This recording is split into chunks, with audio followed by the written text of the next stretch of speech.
Sud Radio, service compris. Véronique Jacquier. Et le service compris d'Anna Fernandez, notre coach en recherche d'emploi, la directrice de Energy Coaching, que vous pouvez découvrir bien sûr sur energycoaching.fr. Bonjour Anna. Bonjour Véronique, bonjour à tous. Alors aujourd'hui, on parle de quelque chose de très important, parce que c'est vrai que souvent j'ai eu ce type de conversation avec des gens qui concoctaient leur CV. Est-ce qu'il faut mentir ou pas quand on fait son CV ?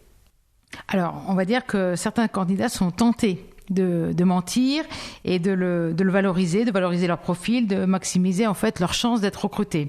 Alors quelquefois on va surévaluer des compétences, des niveaux de langue, ou voire même des logiciels informatiques. On va faire des photos retouchées, on va ne pas mettre son âge. Mais ça se voit, non, quand c'est une photo retouchée ?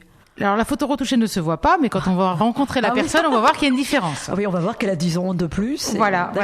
On peut inventer des diplômes qu'on n'a pas. On peut combler des périodes d'inactivité, donc il y a plusieurs choses, ou mettre des centres d'intérêt que vous vous dites, tiens, le recruteur s'il voit ce centre d'intérêt, ça va l'intéresser. Et après, pendant l'entretien, on va se rendre compte que le centre d'intérêt n'était que factice. Alors cela dit, c'est quand même une vraie question. C'est vrai qu'il y a de plus en plus de Français et donc d'auditeurs de Sud Radio Service compris qui connaissent une longue période de chômage. Oui. Et c'est vrai que c'est pas évident de remplir un CV ou de faire un CV en laissant 2 ans vide. Qu'est-ce qu'on fait dans ces cas-là ? Alors moi, je reste convaincue quand même que pendant 2 ans, on ne fait pas rien.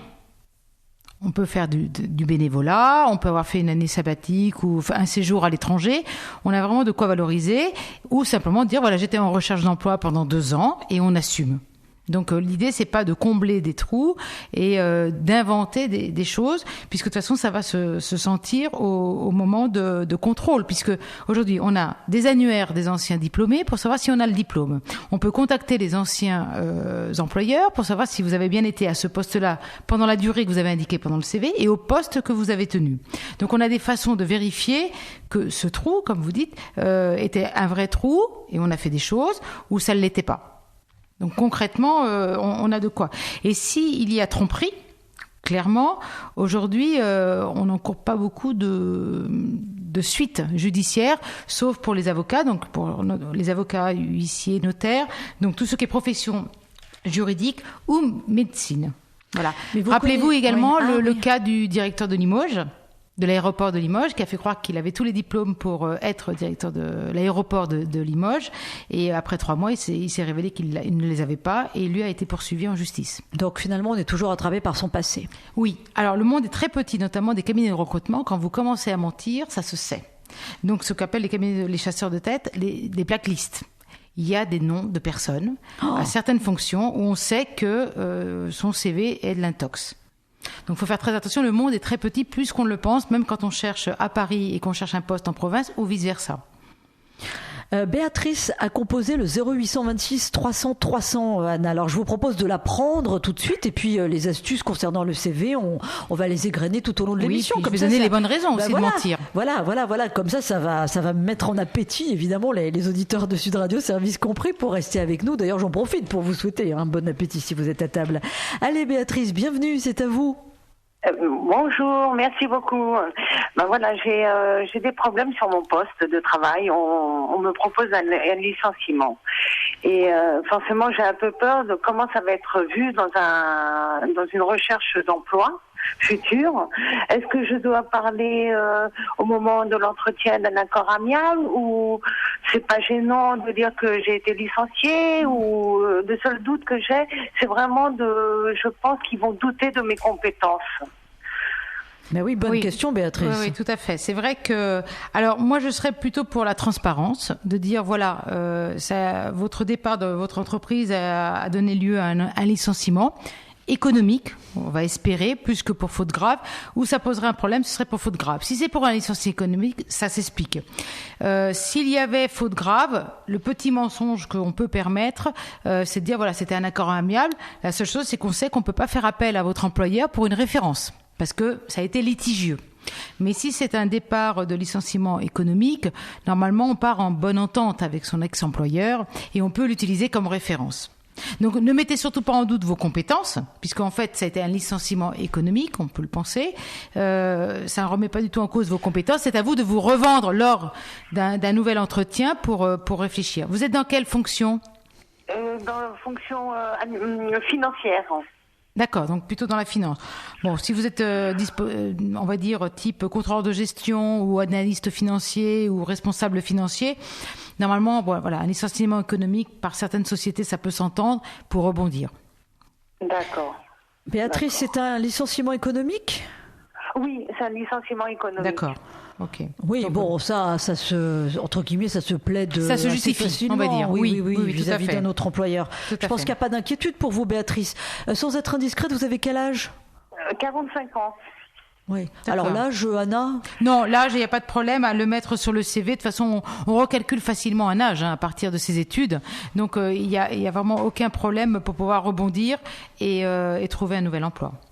Alors, le 0826 300 Merci. 300 pour être avec Anna toujours, pour parler de la problématique de l'emploi, comme l'a fait Béatrice, pour parler du CV. Est-ce qu'il faut mentir ou pas sur son CV ? Anna va continuer à nous en parler dans un instant.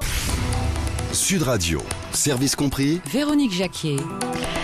Sud Radio, service compris, avec le service compris de notre expert, Anna Fernandez, bien sûr notre coach en recherche d'emploi. Anna, on a posé la problématique du CV. Dieu sait que c'est important. Mentir ou pas sur son CV, bon, on a vu que c'était pas toujours judicieux de mentir, mais vous me dites en tant que spécialiste, il y a de bonnes raisons de mentir. Alors moi, j'ai hâte de savoir pourquoi, hein, parce que franchement... Oui, il y a quelques bonnes raisons de mentir. Vous allez voir, c'est des mensonges moindres, petits, qu'on peut après même préciser à l'oral pendant l'entretien. Alors typiquement, par exemple, on pourrait avoir un poste, ce que j'appelle moi l'adaptation du nom d'un poste au marché du travail. Souvent, les entreprises utilisent un jargon très personnel, intra-entreprise, où le poste ne veut dire quelque chose que quand vous êtes dans l'entreprise. Il se révèle après que face au marché du travail, ce titre ne veut rien dire. Un exemple typique, chargé de compte clé. Ça peut être un nom typiquement inter-entreprise. Concrètement, ça veut dire chargé de clientèle, responsable commercial. Donc de vous mettre un peu, de vous adapter au jargon plutôt du marché du travail et sortir un peu du jargon de votre ex-employeur. Autre chose, on peut retirer aussi des expériences qui ne sont pas significatives, soit qui ne sont pas en lien avec le poste que vous cherchez, soit qui ont été très courtes. Ça ne sert à rien de les mettre dans le CV, vaut mieux le trou complètement. En parlant de trou, vaut mieux mettre des années complètes au bout de quelques années d'expérience que de mettre vraiment les mois. Et à l'oral, vous direz que c'est du mois de mars à septembre. Oui. Mais ce sera au titre de l'année 2015, concrètement. Adresse postale des candidats, puisqu'on est sur une radio nationale. Quelquefois, il est très pertinent de mettre plutôt une adresse postale proche de l'employeur que vous visez ou de la région dans laquelle vous cherchez. Oui, c'est très important. Quelqu'un qui sera de Toulouse, qui cherche sur la région parisienne, aura moins de chances d'être sélectionné que quelqu'un qui est de la région parisienne. Vous avez sûrement un ami, quelqu'un de la famille qui est de la région cible. On ne vous enverra jamais de courrier postal. C'est vraiment une adresse sur un CV. Après, quand vous appelle à un entretien et que vous dites « Ah, en ce moment, je suis à Toulouse. Ok, je suis à Toulouse pour une mission, mais je remonte à Paris s'il le faut pour assurer un entretien d'embauche. » Donc, c'est pas un problème. Niveau de diplôme. Quelquefois, on voit niveau BTS. Franchement, quand vous avez 15 ou 20 ans d'expérience professionnelle, on ne va jamais vous demander votre BTS. Mettez BTS. Ça n'a aucune pertinence de mettre le niveau. J'ai passé mon BTS, mais je ne l'ai pas réussi à l'époque. Ça n'a plus d'importance, avec 20 ans d'expérience professionnelle. Autre chose, des informations plus personnelles, type statut marital, pacsé, marié, divorcé, célibataire, avec enfant, sans enfant. Ça n'a pas d'importance non plus, donc vous pouvez ne pas les mettre, on vous posera la question. L'âge, en revanche, est un incontournable. Mettez l'âge. Même si vous ne mettez pas l'âge, grâce au diplôme, nous arrivons à remonter, nous, recruteurs, l'âge que vous avez. Donc pourquoi mentir ? Mettez votre âge, assumez. Dernier point, les références. Voilà. Faites attention, quand on vous pose la question, est-ce qu'on peut appeler vos employeurs ou ex-employeurs sur les références ? Soyez très bien à l'aise. Très bien dans vos baskets, à l'aise, pour dire oui, je peux appeler. Donc vous êtes parti en bonne entente. Oui, bien sûr. Non, je ne peux pas appeler, sans rentrer dans le détail que vous êtes peut-être passé par une procédure prud'homale ou autre. Non, je suis partie dans des circonstances un peu délicates, mais j'ai d'autres références à vous donner. Ok, on assume. Voilà les quelques bonnes raisons de pouvoir, on va dire, mentir. De toute façon, à l'oral, on va tout rattraper parce qu'on va repréciser les choses. Donc, c'est pas un vrai mensonge. Mais oui, en fait, c'est pas vraiment mentir, c'est plus adapter son CV à une situation. Oui.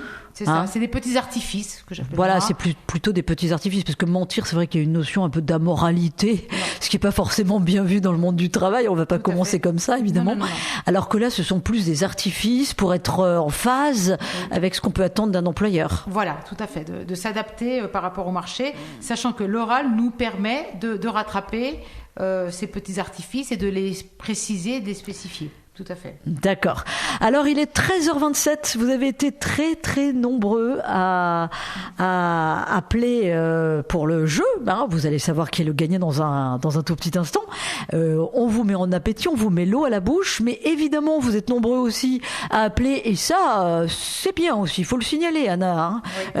Les gens sont sérieux. Les gens sont en recherche d'emploi. Ils appellent sur Radio Service Compris. C'est le cas de Valérie qui a fait le 0826 300 300. Bonjour Valérie. Bonjour. Alors, on vous écoute. Vous avez une question pour Anna Fernandez, un témoignage ? Oui, tout à fait. Alors, je suis Valérie, je suis de Toulouse et je suis recruteur moi-même. Et donc, je partage complètement ce qui a été dit, d'adapter à la situation. C'est exactement ça. En fait, on va préciser à l'oral. Par contre, c'est vrai que j'appelle surtout pour une mise en garde par rapport aux candidats, parce que moi, ça me pose toujours question quand je détecte un mensonge, ça me fait hésiter sur la crédibilité du candidat. Donc voilà, est-ce que les gens ont conscience que certaines manipulations sont contre-productives de dire la vérité, on va s'enliser dans un mensonge et puis on va perdre en crédibilité. Anna, oui. Oui, c'est ça. Oui, la crainte, c'est que quand on détecte un premier mensonge, on pourrait soupçonner que dans le CV ou dans le parcours, il y en a d'autres. Donc du coup, c'est vrai que pour les candidats, quitte à maquiller, déguiser un tout petit peu certaines vérités, il faut faire très très attention à ne le faire que sur un point. Je parlais tout à l'heure des centres d'intérêt. Voilà, si vous montez sur un des centres d'intérêt, il faut qu'on ne trouve aucune autre coquille dans le parcours. Voilà, oui. De faire très très attention parce que du coup, ça met la puce à l'oreille au recruteur de se dire, bon, lui, il est en train de me mentir sur pas simplement le point que j'ai détecté, mais sur d'autres points et j'ai pas le temps, moi, en tant que recruteur, de passer du temps à détecter tous ces mensonges et lui dire attention, vous n'êtes pas intéressant. Donc de faire très très attention à ce point-là. Oui, comme je l'ai dit, le monde est très petit, ça se sait, notamment dans les mêmes professions. Il y a des associations, il y a des fédérations, donc on peut savoir qu'il y a certaines personnes qui font un peu d'intox sur leur CV. Valérie, vous nous aviez dit que vous étiez recruteur. Vous voyez beaucoup de gens qui mentent, qui truandent, passez-moi l'expression, leur CV ? Non, pas tant que ça. En fait, non, il y en a pas beaucoup quand même. Mais c'est vrai que la majorité des personnes sont quand même honnêtes, ou en tout cas, ou alors très bon acteur, je ne sais pas. Oui, en tout cas, ça leur porte forcément préjudice et assez rapidement, j'imagine, si le CV n'est pas en phase avec le profil de la personne qui cherche un emploi. Oui, c'est ça, exactement. Est-ce que vous pouvez nous dire sur quel profil il y a le plus de mensonges? Est-ce que c'est... Alors, je vais peut-être poser ma question est curieuse, mais est-ce que ce sont plutôt parmi les jeunes Non, je dirais plutôt... Anna? Oui, je dirais plutôt... C'est pas un profil d'âge, c'est plutôt un profil de métier, de fonction. Par exemple, typiquement, un peu les commerciaux. Ah, d'accord. Ont une petite tendance peut-être à se survendre. D'accord, c'est et plutôt... après, on doit vérifier leurs résultats. Mais c'est aussi dans leur éthique et oui, dans les leur déontologie. Les commerciaux, ils savent là, ils sont là pour se vendre. Pour certaines fonctions, c'est très difficile de dire que voilà, il n'y a pas de profil qui tire plus sur la corde. Les juniors, les jeunes diplômés n'auraient pas tendance à tirer sur la corde parce qu'ils ont très peu d'expérience. C'est peut-être plus quelquefois des seniors qui peuvent valoriser ou survaloriser, ou des personnes qui sont sans qualification et qui se donnent des diplômes. Mais après, ça se voit. Oui, c'est toujours dangereux du coup. Voilà. Merci beaucoup Valérie. Merci à vous. Merci, Sud Radio Service Compris. Eh bien, c'est aussi la super prestation d'Anna Fernandez, notre coach en recherche d'emploi. Anna, on le rappelle quand même, pour ceux qui vous découvrent, pour ceux qui nous suivent maintenant, j'espère que vous êtes de plus en plus nombreux et surtout que vous êtes de plus en plus fidèles. Vous avez un grand cœur. Donc, il y a eu des auditeurs de Sud Radio Service Compris qui ont appelé. Vous avez senti, il n'y a pas d'autre mot, il faut le dire, qu'ils étaient vraiment dans la panade. Et vous avez aidé Muriel de Limoges, vous avez aidé Willy. Il en est où, Willy? Alors, il est en train de passer des entretiens. Son CV a bien accroché, alors qu'il n'avait pas de CV qui accrochait des entretiens. Donc, on est dans l'attente de la suite de ces process de recrutement. Parce que ce qui était intéressant avec Willy, c'est qu'il était expert comptable. C'est ça? Non, comptable. Et que vous Ça aviez... faisait 2 ans qu'il ne travaillait pas et qu'il n'arrivait pas à trouver et à décrocher des entretiens. Et vous qui êtes coach en recherche d'emploi, vous étiez sans voix parce que vous vous êtes dit mais comment c'est possible un comptable qui ne trouve pas de travail? Voilà. Donc on a refait le CV, on a refait sa préparation aux entretiens, également en termes d'image professionnelle. Et donc là, il a décroché des entretiens. Il est dans la suite de ce process de recrutement. Donc il a très bon espoir. Il a remonté niveau de confiance. Il est parti à 2. Je pense qu'il a un niveau de confiance de 6 ou 7 sur 10. Donc il est beaucoup mieux. Parce que là, ce qui est intéressant avec Willy, puisqu'on parle du CV aujourd'hui, c'est que finalement, ce qui lui a permis de rebondir, c'est bien de refaire le CV qui était peut-être plus tellement au niveau pour accrocher, quoi. Voilà, et puis qui ne valorisait pas ses vraies compétences et du coup qui était un peu à l'image de son niveau de confiance en lui. Il ne savait pas se valoriser. Donc quand on ne sait pas se valoriser, on ne sait pas l'écrire non plus. Donc le CV est plus à son niveau où il a remonté en estime de lui-même. On a également travaillé le projet professionnel. Qu'est-ce qu'il cible comme structure, comme entreprise? Donc ça aussi c'était important. Voilà. Et comment il peut expliquer tout son parcours et comment il peut expliquer, on parlait de ce trou de 2 ans, donc c'est totalement explicable, où il a fait beaucoup de choses en termes de bénévolat, il s'est occupé de lui aussi de façon pour sa santé, donc il est beaucoup plus à l'aise et la preuve, les premiers entretiens l'ont très bien accroché. Et voilà, et Anna Fernandez a remis en selle Willy, donc vous écoutez Anna, ses conseils, son expertise valent de l'or, vous faites le 0826 300 300, elle va vous aider à retrouver du travail. Alors on a Serge avec nous, bonjour Serge. Bonjour. Bonjour. Alors votre question, votre témoignage pour Anna ? Alors en fait moi ça serait plus un témoignage parce que je m'occupe justement de recruter des gens dans ma société. Enfin je suis dévoué à ce poste-là et pour revenir au sujet du jour, savoir s'il faut mentir ou pas par rapport au CV. Je pense pas être le seul. Voilà, lorsque je vois un CV avec plusieurs références du passé, dans le passé du candidat, voilà, je passe des coups de fil, je téléphone, savoir si toutes les informations sont vérifiées, comment est la personne au travail, ses qualités, ses défauts. Enfin, voilà, j'essaie vraiment d'être d'avoir le plus d'informations possible. Donc j'écoute d'abord parler le candidat et puis une fois qu'il est parti, je garde son CV, je passe des coups de fil pour vérifier si tout ce qu'il m'a dit est vrai ou pas. Et voilà, c'est vrai que parfois j'ai eu certains cas où le candidat a raconté mais n'importe quoi, vraiment c'était n'importe quoi. Donc bon, c'est dommage pour lui, il a essayé, tant pis pour lui, mais voilà, donc moi je suis pas tombé dans le panneau quoi, mais voilà, il faut pas trop mentir, voilà, dans l'idéal ne pas mentir, mais après on a tous fait des CV, moi le premier quand je cherchais des emplois et cherchais du travail, bon, je pouvais peut-être enjoliver un petit peu la situation, mais je mentais pas comme ce candidat que j'ai en tête. Oui. C'est vrai que le plus gros mensonge, c'est le niveau de langue. Beaucoup de gens mettent anglais courant ou une autre langue étrangère. Ça veut rien dire finalement, anglais courant. Et là, en fait, ils s'attendent pas quelquefois en mettant anglais courant que le recruteur, comme Serge, puisse d'un seul coup switcher en anglais et continuer l'entretien en anglais. Là, vous voyez tout de suite si c'est courant ou pas courant. Donc ça, c'est le plus gros mensonge, plus que les diplômes ou autre chose. Parce que le diplôme, on a la mémoire des anciens, on peut appeler l'école, on peut demander le diplôme original. Mais le niveau des langues, je fais très très attention quand on met anglais courant, on le vérifie parce que là, ça décrédibilise totalement et ça se sait après. Et puis alors, du coup, pour le candidat, ça leur donne un coup à la manque de confiance en soi en se disant la prochaine fois, je ne mettrai pas anglais courant. Et 90% des offres, c'est anglais courant. Si je mets anglais intermédiaire, je passe à côté. Donc en plus, ça ne l'aide pas. Non, c'est vrai, mais ce qu'il faut aussi, si j'ai un petit message à faire passer aux candidats, c'est par exemple si ils étaient dans une entreprise où ils effectuaient plusieurs tâches, si par exemple, je vous dis une bêtise, s'ils faisaient 2 ou 3 tâches, s'ils étaient dévolus à 2 ou 3 tâches, qu'ils mettent pas qu'ils en faisaient 4 ou 5 ou 6. Oui, voilà, ils veulent rester les pieds sur terre et quelqu'un de polyvalent qui est capable de remplir 2 ou 3 missions différentes, c'est déjà super. Oui, tout à fait. Oui, c'est-à-dire que très réaliste. Restez réaliste parce que c'est contrôlable.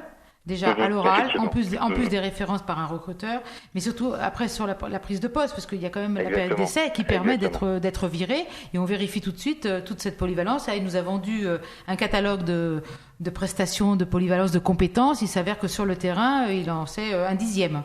Donc c'est un risque aussi. Il y a un grand décalage entre ce qu'il me dit et ce qu'il fait sur le terrain. Ce qu'il est capable de faire. Donc, voilà. C'est ça. Et c'est vrai qu'un employeur préférera toujours quelqu'un de transparent, quoi. Si la personne sait faire telle chose, qu'elle le dise. Si elle sait pas le faire, elle le dit aussi. Et puis déjà, c'est un rapport honnête qui s'instaure. Et puis pour une bonne collaboration pour la suite. Oui, puis en termes de posture, ça veut dire que vous êtes prêt à dire je connais en théorie, mais en pratique, j'ai peu pratiqué, mais je suis prêt à apprendre. Donc, Voilà, du coup, ça donne aussi exactement. envie à l'employeur d'aider, d'appuyer, de soutenir. C'est ça. Tout à fait. Non, vous avez Ouais. totalement raison, c'est vrai. Serge, vous êtes recruteur pour une entreprise, c'est ça? Ou pour votre Oui, entreprise? Non? Non, c'est pas mon entreprise. Je travaille pour une société de matériaux de construction et je m'occupe entre autres justement de faire passer les entretiens. Donc de voir un petit peu les candidats quand il y en a et quand nous aussi nous avons besoin d'employés. Donc en ce moment on en a pas besoin, mais en tout cas voilà, j'ai pensé que mon témoignage serait peut-être utile pour les futurs demandeurs d'emploi. Donc vous êtes Bah garant oui. de la qualité du recrutement. Chez vous. Pardon? Vous êtes garant de la qualité du recrutement chez vous. Oui, quand même. Voilà, il faut pas que je me plante parce qu'après Voilà, effectivement c'est ça. ça me retombe dessus. Hein, ça c'est Tout sûr et à certain. fait. Ah oui, si le candidat peut mentir, le recruteur, lui, ne doit pas se tromper. Donc d'où C'est toutes ça, ces exactement. vérifications. Moi, j'ai pas le droit à l'erreur du Voilà. tout. Sinon, c'est avec mon patron actuel que j'aurai des problèmes et peut-être qu'après, je peux me retrouver à la place du candidat dans une autre société pour justement démarcher et chercher un emploi. Donc, faut pas que je me plante du tout. Serge, qu'est-ce que c'est pour vous un bon CV? Bah, ça dépend. Après, ça dépend du poste à pourvoir. Mais par exemple, je vous prends un exemple vraiment le dernier en date.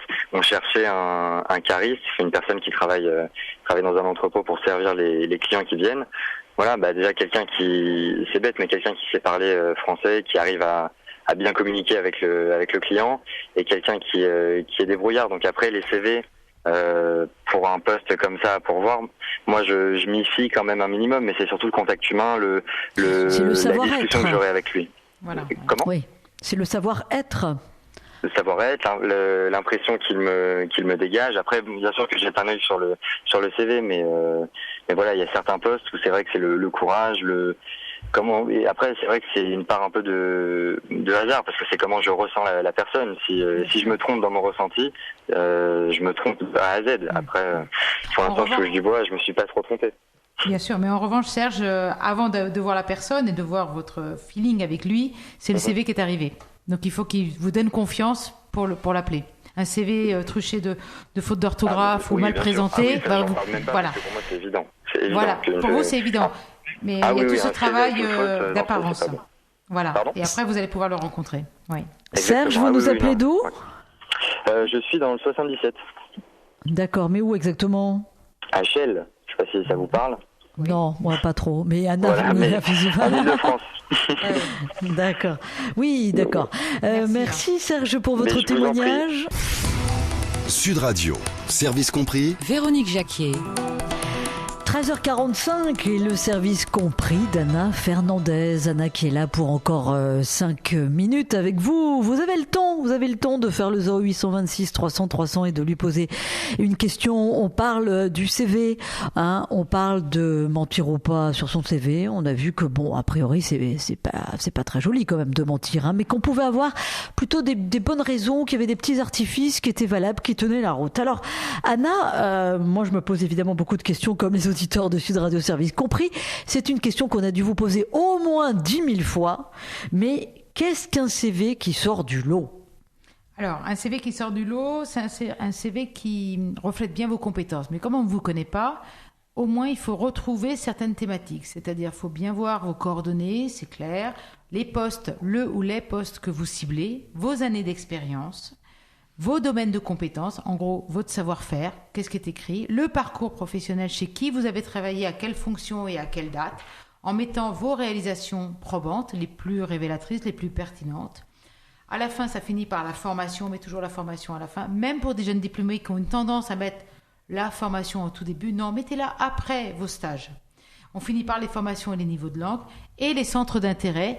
Quand ils sont pertinents, ne mettez pas lecture, cinéma, voyage, c'est un peu comme tout le monde. Mettez soit parce que vous avez fait du bénévolat, soit certains sports, on est d'accord, un peu plus atypiques. Donc ça, c'est un point important. Après, le problème, ou du moins le souci de la couleur, pas la couleur. Restez sobre, restez très traditionnel. Vraiment, il n'y a que pour certaines fonctions où le côté original des couleurs, des logos, d'un dessin ou d'un emblème, d'un logo, voilà, ça peut parler. Quelqu'un qui est dans la publicité, quelqu'un qui est dans le stylisme, mais sinon, toutes les fonctions support, type finance, RH, les ingénieurs, voilà, toutes les autres fonctions support, logisticiens. Restez sur un CV sobre où, rappelez-vous que les recruteurs sont à double tête. Il y a le directeur des ressources humaines qui va regarder plutôt votre savoir-faire théorique, votre formation et chez qui vous avez travaillé, et l'opérationnel qui, lui, va regarder votre CV sur votre savoir réaliser, donc tout ce que vous avez réalisé concrètement. Donc il faut que ce CV plaise à 4 yeux, à 2 personnes qui ne cherchent pas la même chose, aussi bien sur le papier qu'à l'oral après. Mais vous avez dit qu'il fallait être sobre, Traditionnel. à part certaines professions artistiques, on va dire, mais ça veut dire quoi sobre? Du bleu, plutôt du noir? Plutôt du noir, ça peut être surligné en bleu, on va essayer de ne pas mettre de l'orange ou du rouge ou du rose. Le rouge, on évite. Voilà, le rouge est plutôt évitant, ça fait un rappel de contrôle de la maîtresse, qui a mis une mauvaise note. D'accord. Voilà. Donc on va plutôt rester sur du noir ou sur du bleu, du surligné pour les thématiques domaine de compétences, parcours, formation, centre d'intérêt, et entourer les postes ou le poste cible. Quelque chose de très sobre. La photo, par exemple, oui sur le CV, mais pas obligatoirement, puisque si vous avez un profil dans les réseaux sociaux dont on a parlé la semaine dernière, LinkedIn et Viadeo, la photo est obligatoire. Donc ne mettez pas de photo sur votre CV, vous l'aurez sur votre profil Viadeo, LinkedIn. Vous n'êtes pas sur les réseaux sociaux pour différents réseaux, mettez votre photo sur le CV. Mais ça peut rassurer. Mais ce n'est pas une obligation. D'accord, mais c'est quand même pas mieux par les temps qui courent de mettre la photo, non? C'est devenu un incontournable aujourd'hui. Oui. Voilà. D'accord. Mais voilà, ça ne pose pas de problème. C'est comme mettre sa nationalité. On peut avoir un prénom et un nom à consonance étrangère. Mettez votre nationalité ou votre binationalité, ça ne pose pas de souci non plus. Le plus clairvoyant pour vous. De toute façon, l'idée, c'est votre CV doit donner envie de vous rencontrer.